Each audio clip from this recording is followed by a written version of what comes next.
नारायण। आप सबका दिन मंगलमय हो, आनंदकारी, कल्याणकारी हो। आज का एक छोटा सा प्रश्न जो लोगों के मन में भी था और मेरे मन में भी पहले बहुत समय से था कि अब गणपति लोग घर पे लाएंगे, विसर्जन करेंगे, तो क्या ये सही है घर पे ला के विसर्जन करना? क्योंकि हमारे नॉर्थ इंडिया में, उत्तर भारत में या साउथ इंडिया में कहीं पर भी भोलेनाथ के जो भी पुत्र हैं गणपति जी महाराज, इनको जल प्रवाह करने का कहीं पर भी विधान नहीं है। जल प्रवाह कहाँ किए जाते हैं? सिर्फ महाराष्ट्र की धरती पर, जहां पर कार्तिकेय जी का अधिकार है, आधिपत्य है। वो कार्तिकेय जी से मिलने जाते हैं।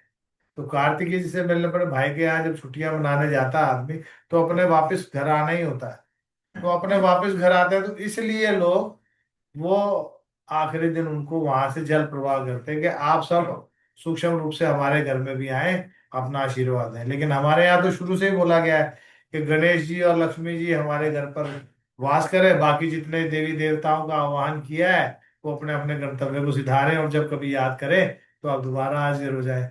तो ऐसा करके आप क्या करना चाह रहे हो? आप अपने घर से जो बुद्धि के देवता है, ज्ञान के देवता है गणपति महाराज, हर प्रोस्पेरिटी से पहले, उनके बिना कोई प्रोस्पेरिटी आपके पास आ नहीं सकती। और माँ लक्ष्मी जिनको हम पूजते हैं, तो उनके पहले भी गणपति जी महाराज को हम आराधना करते हैं।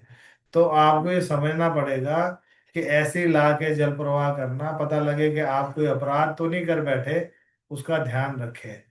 और महाराष्ट्र के लोगों का ये परंपरा थी, और मार्केटिंग कर करके हमारे धर्म का बढ़िया काम कर दिया जो लोगों ने। मार्केटिंग वाले कुछ यूट्यूबर, कुछ ब्लॉगर, जिनको मतलब ही नहीं है, जिनको अपने धर्म के बारे में पता नहीं है, तो वो थोड़ा सा आप अपना बुद्धि विवेक का भी इस्तेमाल करें। और अगर आपको मेरी बात समझ में आए, तो गणपति जी को विसर्जन करने के लिए ना लाएं, अपने घर पे उनको परमानेंट स्थापित करने के लिए लेके आए। क्योंकि वहां पर समुद्र में जल प्रवाह किया जाता है। यहाँ पर हमारे पहले तो नदियां नहीं है, जहाँ है भी तो वहां आप क्या करते हो? थोड़े सी जगह पे उसको जल प्रवाह करना, तो वो गंदगी का ढेर आप कर लेते हो, वो अच्छा नहीं है।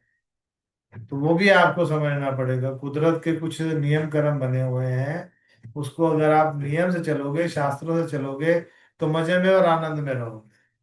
और जो लोग लाने लग रहे हैं, तो उनको भी ये समझना पड़ेगा कि आपको ओवरऑल घर के अंदर बुद्धि से जुड़े हुए काम, बहन, बेटी, बुआ, मौसी, और बुद्ध के कारक बुद्धि, बिजनेस, इन चीजों में अड़चने, परेशानियां आनी शुरू हो जाएंगी।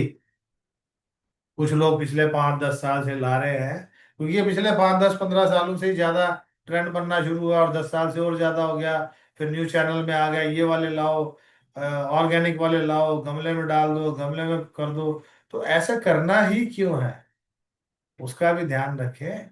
और लोग बाग दिवाली पे दिवाली पूजन करते हैं, और उसके बाद उसको जल प्रवाह कर देते हैं, या फिर अपने अलमारी में रख देते हैं। तो वो भी आपको ध्यान रखना पड़ेगा कि अलमारी में, लॉकर में गणपति जी महाराज को और लक्ष्मी जी को नहीं रखा जाता। पैसे को रखें, लेकिन जिन सिक्कों के ऊपर गणपति जी बने हुए हैं, उनको लॉकर में ना रखें। तो छोटी छोटी त्रुटियां हैं, इनको सुधारने का प्रयास करें। मेरे मन में एक जो विचार था, मैंने साझा कर दिया। अगर अच्छा लगे तो औरों से भी साझा करें, और लगे कि ये ऐसी चल रही है बात, कोई मतलब नहीं है इसमें, तो फिर जैसे है सो है।